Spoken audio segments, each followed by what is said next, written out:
हम लोग जो है मास नंबर से रिलेटेड क्वेश्चन सॉल्व करेंगे। तो हमें एक चीज पता है, पहले तो हम क्वेश्चन सॉल्व करने के पहले एक चीज जान लेते हैं कि मास नंबर जो होता है वो किसके बराबर होता है, number of proton plus number of neutron. और जो नंबर ऑफ प्रोटॉन होता है वो किसके बराबर होता है, एटॉमिक नंबर के बराबर होता है, एटॉमिक नंबर के बराबर होता है। और उसके बाद हमें पता है कि कोई भी जो एलिमेंट्स होते हैं उस एलिमेंट्स में जितने नंबर अगर वो क्या है मतलब स्टेबल स्टेट में है, उसने किसी को ना अपना आयंस दिया है ना लिया है, तब क्या होता है नंबर ऑफ प्रोटॉन जो होते हैं वो नंबर ऑफ इलेक्ट्रॉन के बराबर होते हैं।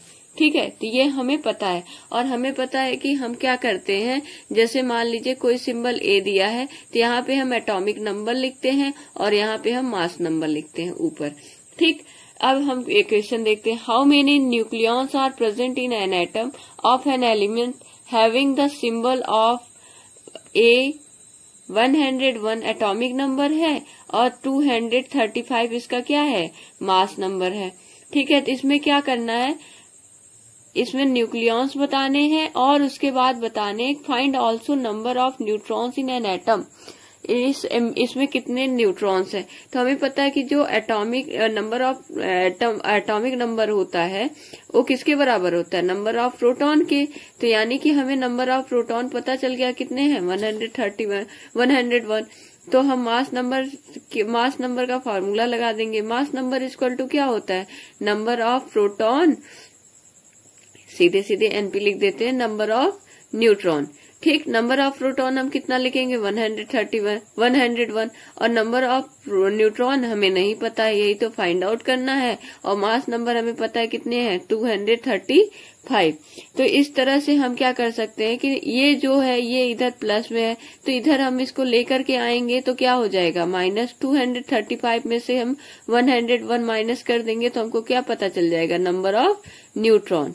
ठीक, तो यहाँ से हम माइनस किए तो ये हो जाएगा 431। तो कितने नंबर ऑफ न्यूट्रॉन कितने हो गए, 134।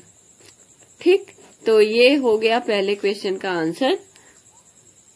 और हमसे ये भी पूछा था कि हाउ मेनी न्यूक्लियॉन्स क्या होते हैं, number of proton plus number of neutron को ही क्या कहते हैं, हम न्यूक्लियॉन्स कहते हैं। तो जितने मास नंबर हुए उतने ही क्या हो गए, न्यूक्लियॉन्स भी हो गए। तो यानी 235 क्या होंगे, न्यूक्लियॉन्स होंगे। फिर हम सेकेंड एग्जाम्पल देखते हैं। The atomic number and mass number of calcium are 20 and 40 respectively. Find out the number of electron, protons and neutrons in calcium 2+ ion. तो कैल्शियम 2+ आयन में हमको क्या कहा है कि नंबर ऑफ प्रोटॉन, न्यूट्रॉन और इलेक्ट्रॉन निकालने हैं। ठीक है, तो इसमें कैल्शियम 2+ आयन के क्या निकालने हैं, प्रोटॉन का नंबर, इलेक्ट्रॉन का नंबर और न्यूट्रॉन का नंबर निकालना है। तो और हमें इसका मास नंबर कितना दिया है, मास नंबर हमको दिया है 40 और एटॉमिक नंबर कितना दिया है, 20। तो हम क्या करेंगे, हमें पता है कि जो एटॉमिक नंबर होता है वो किसके बराबर होता है, नंबर ऑफ प्रोटॉन के। तो हमें नंबर ऑफ प्रोटॉन पता चल गए कितने हो गए, 20। तो मास नंबर किसके बराबर होता है, मास नंबर होता है number of proton plus number of neutron. तो ठीक है, तो ये मास नंबर 40 दिया, नंबर ऑफ प्रोटॉन हमें पता है 20 है, नंबर ऑफ न्यूट्रॉन हम निकाल सकते हैं। इसको इधर लेकर आएंगे तो उधर प्लस में तो इधर माइनस में, यानी हमें नंबर ऑफ न्यूट्रॉन मिल गए, कितने हो गए, 20।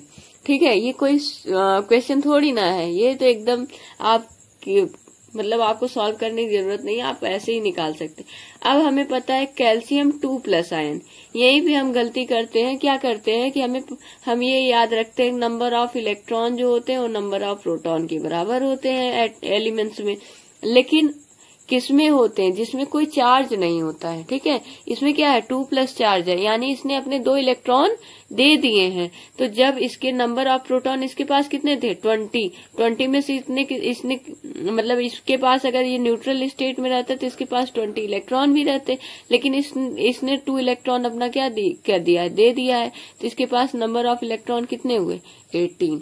तो हमें पता है नंबर ऑफ इलेक्ट्रॉन कितने आ गए 18, नंबर ऑफ न्यूट्रॉन कितने हुए 20। तो ये हमारा आंसर हो गया।